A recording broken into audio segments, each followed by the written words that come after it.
CBI విచారణకు సిద్ధపడతావా, లేదు ప్రమాణికాన్ని కానిపోకపోదాం, ప్రమాణికానికి సిద్ధమా, ఇప్పటికే చాలాసార్లు పిలిచా.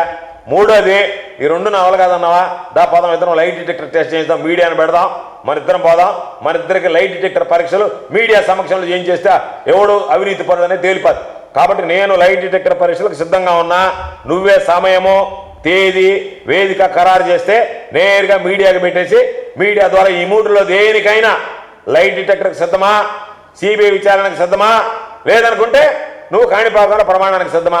కాబట్టి నువ్వు విసిరినటువంటి అన్ని ఛాలెంజ్లు స్వీకరించినా నీకు 3 రకాలైనటువంటి ఆప్షన్స్ ఇచ్చినా నువ్వు ఎంతసేపటికి ఆప్షన్ చెప్పడం ఛాలెంజ్ చేస్తున్నా. ఏమేమి ఛాలెంజ్ చేస్తావు, ఏం ఛాలెంజ్ చేసింది నీ మొహం, నువ్వు ఛాలెంజ్ చేసేది ఏంటి? ఇదిగో నేను చెప్తున్నా ఛాలెంజ్ కాదు, ఇదిగో 3 పద్ధతులు. సిబిఐ విచారణకు పోదామా, లేదనుకుంటే లైట్ డిటెక్టర్ టెస్ట్కి సిద్ధమా, కాణిపాకం దగ్గర ప్రమాణానికి, ఏదనేటువంటిది నువ్వు చెప్పి సమయము, తేదీ, వాడు చేస్తాడు, ఈడు చేస్తాడు, నువ్వు తినింది నువ్వు, చెప్పేది నేను, చేస్తే నువ్వు చేయాలా లేకపోతే నేను చేయాలి, కానీ నా తరఫున ఒకడో నీ తరఫున ఒకటో చేయడం కాదు. ఎప్పుడైనా తప్పు చేసినామని చెప్పి ఆరోపణలు ఎదుర్కొన్నప్పుడు దానికి సంబంధించినటువంటి ఆప్షన్స్ ఏదైతే ఉన్నాయో ఏ ఆప్షన్కైనా నేను సిద్ధం అనేటప్పుడు నీకు దమ్ము ధైర్యం ఉంటే ఆ ఆప్షన్కి సిద్ధపడరా.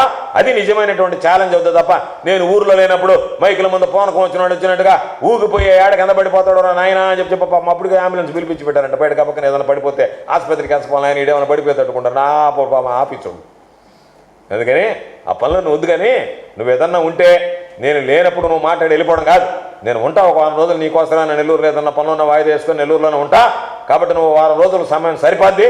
మనం పండగలా లేదా పండగ అనుకుంటే పండగ పోయిన తర్వాత పెడదామా, ఎప్పుడైనా పర్వాలే, దేనికైనా నేను సిద్ధంగా ఉన్నాను. కాబట్టి నేను విసిరినటువంటి ఈ ఛాలెంజ్ని స్వీకరిస్తామని చెప్పి ఆశిస్తూ ఆకాంక్షిస్తున్నా.